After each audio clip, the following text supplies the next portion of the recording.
Hello everyone, welcome back to my new blog. कैसे हैं आप सभी? उम्मीद करती हूँ आप सभी बहुत अच्छे होंगे।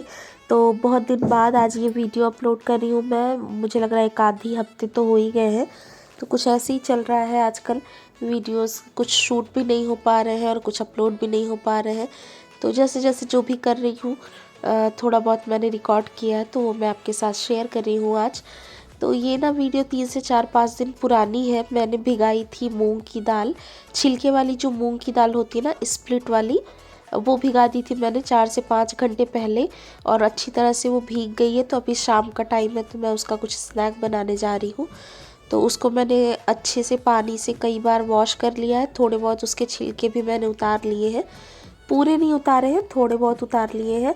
और बाकी ये लहसुन है जिसको मैं छील रही हूँ। तो जो भी मैं बनाने वाली हूँ उसमें लहसुन का अच्छा खासा फ्लेवर पड़ता है और लहसुन की अच्छी सी क्वांटिटी पड़ती है। तो आप लोग जानते ही हैं अप्पे बनाती हूँ मैं अक्सर ही करके। अप्पे पैन भी मंगाया था मैंने। तो ये मूंग दाल के अप्पे मैं आज उसी से बनाने वाली हूँ। अक्सर ही मैं सूजी के, बेसन की, कई सारी चीज़ों के मैंने बनाए हैं और आपके साथ वीडियो में रेसिपी भी शेयर करी है। आज मूंग दाल के बना रही थी तो मैंने कहा चलो आपके साथ शेयर करती हूँ। तो मूंग दाल को हमें पीसना है अच्छी तरह से। हर बैच में ही थोड़ी सी मिर्ची और थोड़ा सा लहसुन डाल करके मैं इसका एक पेस्ट सा बना लूँगी। बहुत ज़्यादा पानी आपको नहीं डालना है, थोड़ा सा ही पानी डालना है, रनी बिल्कुल भी नहीं करना है। और जैसे पकौड़ों का बैटर होता है उस तरह से हमें बनाना है। और यहाँ पे आरुखी के पापा खड़े हैं मेरी हेल्प करने के लिए। तो मैं डाल के इसमें देती जा रही हूँ और वो पीस करके मुझे दे देंगे। तो इसको दरदरा नहीं करना होता, मतलब महीन पेस्ट ही आपको बनाना है। लेकिन महीन में भी ऐसा नहीं कि बिल्कुल चटनी हो जाए, ऐसा नहीं, दरदरा ना हो, मतलब ठीक ठाक सी क्वांटिटी, जैसे हम डोसे वगैरह के लिए बैटर तैयार करते हैं ना, उस तरह का बैटर आपको चाहिए होगा। उससे थोड़ा सा अगर खड़ा भी होगा तो भी चल जाएगा। तो एक बार का मैंने पीस लिया है, यहाँ पे दूसरी बार का भी मैं कर ले रही हूँ। और हर बैच में ही मैं लहसुन और मिर्ची डालूंगी, क्योंकि जो है ताकि ना सारे में ही उसका फ्लेवर आ जाता है।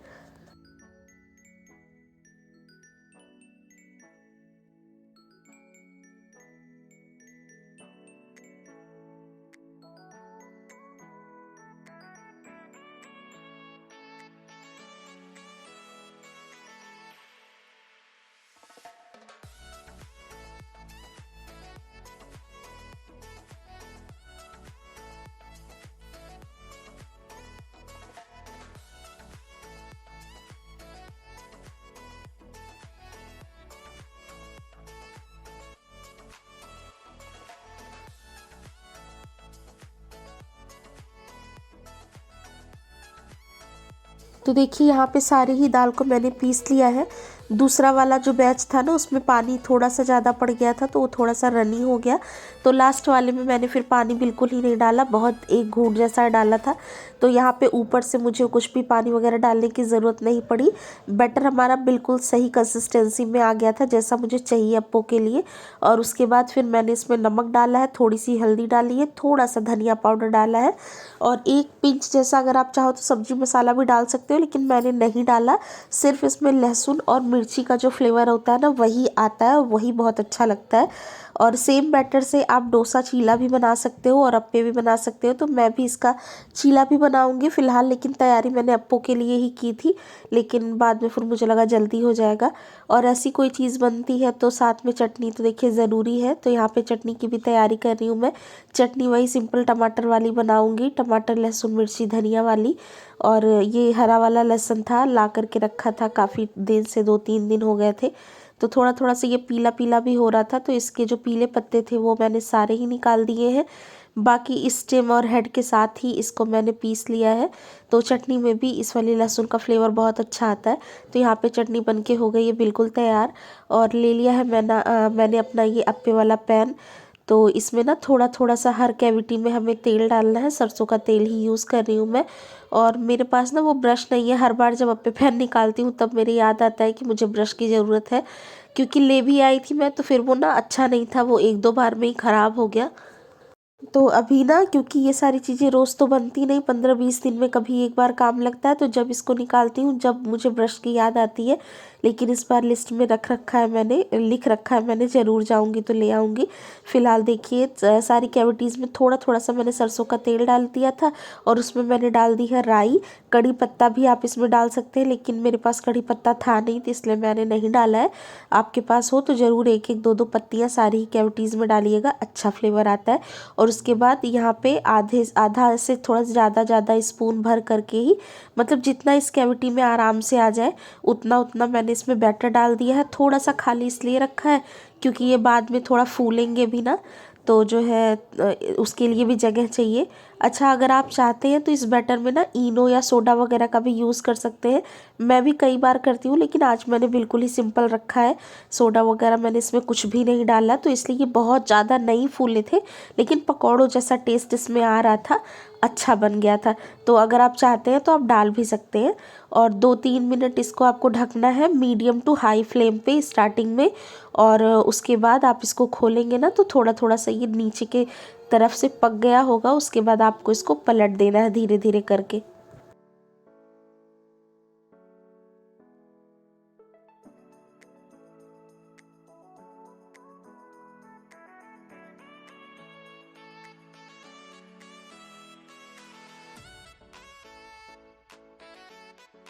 और ये ना बड़ा अच्छा तरीका है दालों को कंज्यूम करने का। हम बड़े तो बड़े आराम से खा लेते हैं, लेकिन कुछ बच्चे ऐसे होते हैं जो दाल वगैरह खाने में बहुत नानुकुर करते हैं। तो इस तरह की चीज़ें आप बना करके ना उनको खिलाएंगे या उनके लंच बॉक्स में देंगे तो वो कभी मना नहीं करते। आप इसमें वेजिटेबल्स भी जो चाहे वो डाल सकते हैं, जैसे शिमला मिर्च, कैरेट हो गई, पत्ता गोभी, बीन्स और गोभी, मटर, जो भी चीज़ आप चाहो उसको महीन महीन चॉप करके या ग्रेट करके इसमें डाल सकते हो। तो इस तरह से सब्जियां भी बच्चे आराम से खा लेते हैं। तो मैं तो सिंपल ही बना रही थी, शाम के स्नैक के तरह से ही बना रही थी। तो मैंने कहा एक बार अप्पे तो मैंने रख ही दिए थे बनने के लिए। यहाँ पे मैं आपको चीला भी दिखा दे रही हूँ कि मैं कैसे बना रही हूँ। तो सेम मैंने वो डोसा तवा लिया है अपना, नॉन स्टिक का ही बर्तन आप लेंगे या फिर कास्ट आयरन का, तो इसमें चिपकेगा नहीं और अच्छा सा बन जाएगा। और सरसों का तेल डाल दिया था इसमें भी मैंने थोड़ा सा, और इसमें मैंने राई वगैरह नहीं डाली है। और बस उसको फैला दिया है, आपने देखा ही कितने आराम से फैल गया है। तो दोनों ही चीज़ें एक बैटर से आपकी बन के हो जाएंगी बिल्कुल तैयार। अब देखिए, एक बेसिक रेसिपी अगर आपको पता हो ना, तो उसके साथ आप बहुत सारी चीज़ों को ऐड आउट करके एक नई चीज़ क्रिएट कर सकते हैं। इसको और भी ज़्यादा हेल्दी आप बना सकते हैं। इसमें आप 1-2 तरह की दालें और डाल लो, जैसे चने की दाल हो गई, बहुत सारे लोग उड़द की दाल भी डाल लेते हैं, थोड़ा बहुत चावल का आटा वगैरह भी डाल लो। तो मैंने आज इसमें कुछ भी ऐड नहीं किया है, ये सिर्फ मूंग की दाल है। मेरे पास ना मूंग की दाल रखी हुई थी, पिछले बार भी मैं 1 किलो लेकर के आई थी, और उसके पहले का भी एक पैकेट रखा था। तो मुझे लगा कि इतना सारा तो दाल बना के ख़त्म नहीं होना, तो 1-2 बार फिर मैं ऐसे बना लूँगी ना, तो ठीक हो जाएगा। क्योंकि दालें बहुत ज़्यादा दिन तक रखनी भी नहीं ठीक होती। और ऐसी चीज़ें ना मैं अक्सर ही बनाती रहती हूँ, क्योंकि शाम को आरोग्य के पापा आते हैं ना, तो स्नैक में कुछ ना कुछ बनाना पड़ता ही है। तो इसलिए तो आप भी ट्राई ज़रूर करिएगा। अगर मूंग दाल से आपने ये ट्राई नहीं किया है तो काफ़ी टेस्टी बन जाते हैं ये।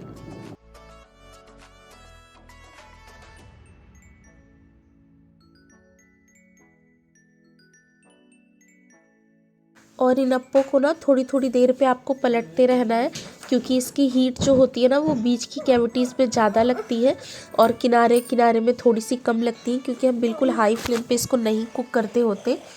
तो थोड़ी थोड़ी देर पे ना जो बीच के अप्पे होते हैं उनको आपको किनारे सेट कर देना होता है, और किनारे वालों को बीच में ले आकर के आपको इसको अच्छी तरह से दोनों तरफ से क्रिस्पी होने तक पका लेना है। मीनवाइल यहाँ पे देखिए हमारा डोसा भी बन के, मतलब चीला भी बन के हो रहा है तैयार। तो इसको भी खूब अच्छी तरह से अलट पलट के मैं सेक रही हूँ। और आरू आपको दिख ही रहा होगा अपना मोटू पतलू लेकर के आ गया है, तो बीच बीच में बच्चे आते रहते हैं। और यहाँ पे देखिए अप्पे मेरे हो गए हैं बिल्कुल तैयार। तो बस इसको चटनी, चाय, किसी भी चीज़ के साथ जैसे आप चाहते हैं वैसे इंजॉय करिए। बनाया तो मैंने इसको शाम के नाश्ते में था, लेकिन ये हमारा समझिए डिनर टाइप का ही हो गया था, क्योंकि इसके बाद फिर मैंने और कुछ भी नहीं बनाया, क्योंकि खाना खाने के लिए फिर सबने मना कर दिया था। थोड़े से दाल चावल रह रहे थे सुबह के, तो बस वही आरोग्य को हमने खिला दिया था और यही बन गया था हमारा डिनर।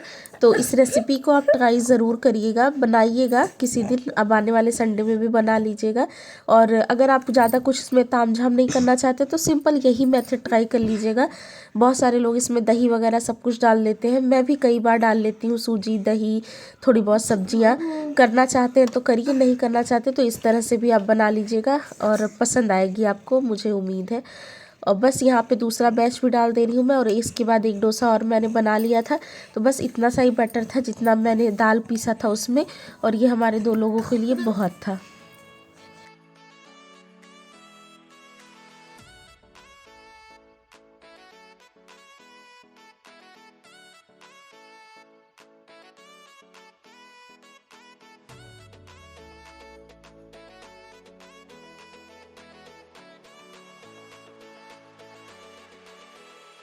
और यहाँ पे देखिए ये है नेक्स्ट डे मॉर्निंग, मैं आपसे दूसरी मॉर्निंग में मिल रही हूँ। और मैं यहाँ पे तैयारी कर रही हूँ आरोग्य के पापा के लंच बनाने की। तो चाय वगैरह हमारी हो गई है। आपको साइड में लहसुन दिख रहा होगा, मैंने भिगा रखा है क्योंकि मुझे वो छीलना है। और मैं यहाँ पे एक सब्ज़ी बना रही हूँ काफ़ी अच्छी सी। और ये सब्ज़ी ना सोया बड़ी की है, सोयाबीन की जो बड़ियाँ आती हैं उनकी है। और बहुत ही मतलब सिंपल तरीके से भी मैं कई बार बनाती हूँ, काट करके ही उसमें चीज़ें डाल देती हूँ। कई बार इस तरह के से भी बनाती हूँ। तो आज जैसे मैं बना रही हूँ मैं आपके साथ शेयर कर रही हूँ। तो मैंने ना थोड़ा सा ज़्यादा क्वांटिटी में प्याज ले लिया है, लहसुन यहाँ पे देखिए मैं ले रही हूँ छील करके, मैंने इसको पहले ही रख लिया था। मिर्ची और अदरक ये सारी चीज़ें ले ली है। इसमें टमाटर भी मैं पीसूँगी, अगर आप चाहो तो इन सारी चीज़ों को एक साथ भी पीस सकते हो। और अगर आप चाहो तो आप प्याज और सारी चीज़ों को एक साथ कर लो, टमाटर मिर्ची अलग कर लेना।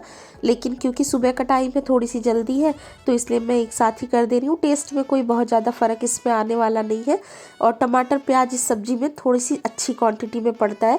तो मैंने भी 2 से 3 प्याज ले लिए थे और 2 से 3 ही टमाटर ले लिए अच्छे वाले, जो पके हुए और देसी खट्टे वाले टमाटर होते हैं वो। और इनको सारे को मैं पीस लूँगी। बाकी आलू किस तरह से मैंने कट करा है आप साइड में देख सकते हैं, छलनी में मैंने रखा हुआ है। लंबा लंबा सा कट किया है, मोटा मोटा। तो इस सब्ज़ी में मुझे इस तरह से कटे हुए अच्छे लगते हैं, इसलिए मैंने ऐसे कट करा। बाकी आप जैसे चाहो कर सकते हो। और सोयाबीन मैंने भिगा रखा था, सोयाबीन मैंने भिगा दिया था 10 से 15 मिनट पहले ही। और उसको भी अभी मुझे धुल करके अलग कर देना है। फ़िलहाल यहाँ पे कुकर चढ़ाया मैंने, और इसमें सबसे पहले मसाला भूनेंगे। तो सरसों का तेल डाला था, उस पर कुछ खड़े मसाले डाले थे जैसे तेज पत्ता, जीरा। बाकी आप जो भी चाहो दालचीनी वगैरह आप डाल सकते हो। और तेज़पत्ता, जीरा, हींग ये सारी चीज़ें डाली थी, वो थोड़ी सी पक गई। उसके बाद हमने ये जो अपना टमाटर और मिर्च प्याज वगैरह का पेस्ट बनाया था उसको इसमें ऐड कर दिया है। और इसको हमें खूब अच्छी तरह से पकाना है इस मसाले को।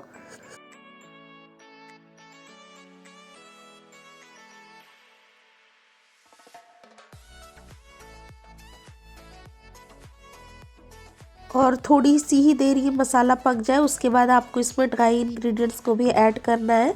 तो ड्राई मसाले में वही सिंपल सारे मसाले जो मैं पहले से यूज़ करती आई हूँ, आप सबको पता ही है। हल्दी, मिर्ची, धनिया का पाउडर, सब्जी मसाला वही डालूँगी। इसमें धनिया का पाउडर थोड़ा सा ज़्यादा पड़ता है, और बाकी सारी चीज़ें आप अपने अकॉर्डिंग डाल सकते हो। और इस सोयाबीन वाली सब्ज़ी में ना सब्जी मसाला बहुत ज़्यादा नहीं पड़ता, हल्का ही मसाला रहता है, उससे इसका टेस्ट बहुत अच्छा आता है। और मुझे क्योंकि सोयाबीन को थोड़ा सा फ्राई भी करना है, तो उसके लिए मैंने अलग उधर कढ़ाई रख रखी है, आप देख सकते हैं। तो सोयाबीन को उसमें मैं फ्राई करूँगी। जब तक मेरा ये मसाला पकेगा ना, तब तक यहाँ पे मेरे जो ये सोया चंक्स हैं ये अच्छी तरह से मैं फ्राई कर लूँगी। और इसको ना जब भी आप भिगाओ तो इसको 3 से 4-5 पानी अच्छी तरह से धुलना चाहिए। इसके पानी को निचोड़ निचोड़ के फिर दोबारा साफ़ पानी में डिप करके, तभी इसका टेस्ट अच्छा आता है। नहीं तो ना इसमें बहुत सारी इम्प्योरिटीज़ होती है। आप नोटिस करिएगा जितनी बार भी आप इसको धोते जाएंगे ना, उतनी बार वो पानी गंदा गंदा सा ही निकलता है। तो इसको धोना बहुत ज़रूरी होता है, क्योंकि ये बनाने का प्रोसेस ना बहुत लेंदी होता है और बहुत सारी गंदगी होती है इसमें। तो सोया कभी भी एक बार में नहीं धुल के कंज्यूम करना चाहिए, हेल्थ के लिए भी अच्छा नहीं होता। तो इसको मैंने भी 6 से 7 बार धोया था। तो इस तरह से भी आप करिए। और यहाँ पे देखिए इसको मैं पलट पलट के खूब अच्छी तरह से भून ले रही हूँ। तेल मैंने थोड़ा सा कम ही डाला था, क्योंकि सोयाबीन, मखाने ये सारी ऐसी चीज़ें होती है ना जिसमें आप कितना ज़्यादा तेल डालेंगे उतना ही अपने अंदर एब्जॉर्ब कर लेते हैं। और बाद में जब सब्ज़ी पक जाती है ना, तो वो सारा ही तेल सब्ज़ी के ऊपर ऊपर आ जाता है। तो इसलिए फिर मैंने जो है इसमें कम तेल डाला है और बाकी सब्जी में तो है ही है। और आलूओं को मैंने फ्राई नहीं किया, अगर आप चाहो तो आप इन आलूओं को भी तेल में अच्छी तरह से फ्राई कर सकते हो। काटिएगा इसको थोड़ा सा मोटा मोटा ही। और इसमें मैंने ना हरी वाली मटर डाल दी है, ऑप्शनल है, अगर आप चाहते हैं तो डालिए, नहीं चाहते तो मत डालिए, कोई इसमें बहुत ज़्यादा वो नहीं। वैसे ये सोया और आलू की ही सब्ज़ी है, लेकिन क्योंकि मटर का सीज़न है और अभी कुछ दिन ही रहने वाला है तो फिर मैं हर चीज़ में ही ऐड कर देती हूँ। तो वो भी मैंने डाल दिया है। और ये जो सोया मैंने अच्छी तरह से फ्राई करके रखा था वो भी इस सब्ज़ी में ऐड कर दिया है। और अब मसाले के साथ इसको हमें थोड़ा अच्छी तरह से भूनना है, क्योंकि सोया का ना अपना कोई टेस्ट होता नहीं है, इसको ना टेस्ट लाना पड़ता है इसमें अलग अलग चीज़ों से। इसीलिए कई बार इसको मैं मैरिनेट करके भी रखती हूँ, वो रेसिपी भी मैंने मेरे चैनल पे शेयर करी हुई है, लेकिन काफ़ी पुरानी वीडियोस में होगा, अगर आप सर्च करोगे तो आपको मिल जाएगा। यहाँ पे तो क्योंकि सुबह का टाइम है तो इतना ज़्यादा कर नहीं सकते तामझाम, तो यहाँ पे मैंने नहीं किया और इसको ऐसे ही डाल दिया है। और कुकर में बनाऊंगी तो ज़्यादा टाइम नहीं लगेगा, 2 ही सीटियों में ही अच्छी तरह से बन के हो जाएंगे तैयार। और इसको ना बहुत ज़्यादा पानी पानी भी आपको नहीं करना है, हालांकि ये सोया है ना तो बहुत सारे पानी अपने अंदर एब्जॉर्ब भी करते हैं, तो जितना गाढ़ा आप इसको बनाते हैं ना उससे थोड़ा सा ज़्यादा थिक ये बनने के बाद हो ही जाती है। लेकिन फिर भी इसमें बहुत ज़्यादा पानी नहीं डालना, मतलब हिसाब से आप डाल दीजिए। और उसके बाद हिसाब से डाल दीजिए इसमें नमक, और बस सीटी लगा के ढक्कन लगा के इसको 2 सीटियाँ लगा लीजिए। ये आपकी बिल्कुल ही परफेक्ट सी सब्ज़ी बन के हो जाएगी तैयार। और इतनी ये यम लगती है ना, पूड़ियों के साथ ये बहुत ज़्यादा टेस्टी लगती है।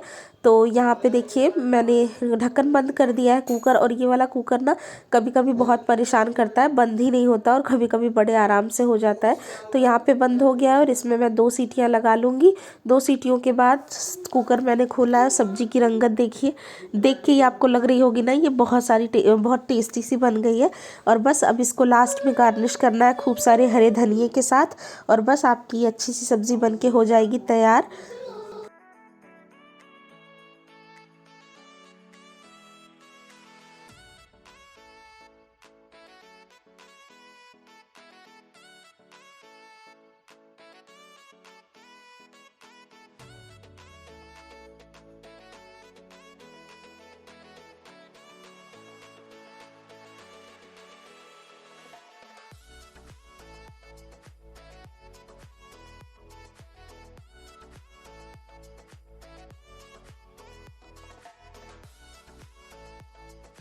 और धनिया डालने के बाद अच्छी तरह से आप इसको कर दीजिए मिक्स। और अगर आप चाहते हैं ना तो 1-2 आलूओं को इस तरह से आप फोड़ भी दीजिए। मुझे खैर फोड़ना नहीं था, मैं आपको बस दिखाने के लिए ही कर रही थी। अगर आप चाहते हैं तो इन आलूओं को फोड़ेंगे ना तो ये और भी ज़्यादा थिक हो जाएंगी। हालांकि हमारा कंसिस्टेंसी बिल्कुल ही परफेक्ट है जैसी मुझे चाहिए। अगर आप इससे भी ज़्यादा गाढ़ी चाहते हैं ना तो इस आलू को थोड़ा सा फोड़ भी सकते हैं। और क्योंकि मैं चावल वगैरह भी देने वाली थी तो थोड़े से चावल भी डाल दिए हैं मैंने। ये थोड़े से चावल ये भी पक जाएंगे। और बस इतनी अच्छी सी सब्ज़ी जब बनाई है तो इसके साथ पूरियाँ ही अच्छी लगेंगी। तो मैं यहाँ पे पूरियाँ भी तल दूँगी। मीनवाइल यहाँ पे हमारा दूध भी बॉयल नहीं हुआ था तो उसको भी एक तरफ रख दिया मैंने बॉयल होने के लिए। और बस यहाँ पे फटाफट से मैं ये सारी पूरियाँ तल ले रही हूँ। और पूरियाँ मैं बना रही हूँ सरसों के तेल में, क्योंकि सरसों का तेल ना दोबारा यूज़ किया जा सकता है। और बस इसी के साथ ऐसे ही बनाया था मैंने उस दिन का लंच बॉक्स। और किस दिन की वीडियो है मुझे बिल्कुल भी याद नहीं है, और लेकिन यही है। तो आप इस एक बार ना इस तरह से सेम सब्ज़ी बनाइएगा और उसके साथ ये पूरियाँ बनाइएगा, आपको अच्छी लगेगी। और संडे स्पेशल लंच हो सकता है आपका।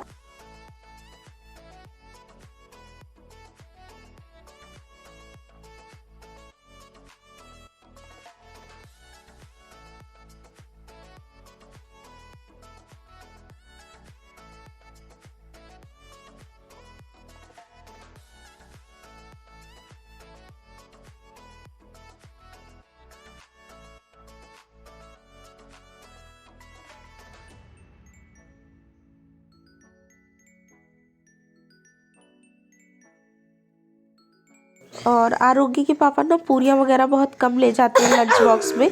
और घर में भी खाने के लिए मना ही करते हैं। और आरू को भी बहुत ज़्यादा नहीं पसंद है। मुझे पूरी पराठे बहुत अच्छे लगते हैं, लेकिन अब थोड़ी सी हेल्थ भी ऐसी हो गई है ना कि जिस दिन पूरी वगैरह खा लेती हूँ तो मुझे भी दिक्कत ही होती है। तो अब मैं थोड़ा कम ही बनाती हूँ, ज़्यादातर पराठे बनाती हूँ वो भी घी के। लेकिन कभी कभार ना इस तरह से फूली फूली अच्छी अच्छी सी पूरियाँ देख के बड़ा सुकून सा आता है ना, अच्छा लगता है। और बस इसी के साथ मैं आ गई हूँ अपने इस वीडियो के एंड पे, और उम्मीद करती हूँ आपको आज इस वीडियो में दिखाई गई दोनों ही रेसिपीज़ अच्छी लगी होंगी, और आप आने वाले संडे में या किसी छुट्टी के दिन ट्राई ज़रूर करेंगे। और अगर ट्राई करेंगे तो मुझे कमेंट बॉक्स में ज़रूर बताइएगा। मिलूंगी आपसे जल्द ही एक नए व्लॉग में, जब तक के लिए टेक केयर, बाय बाय।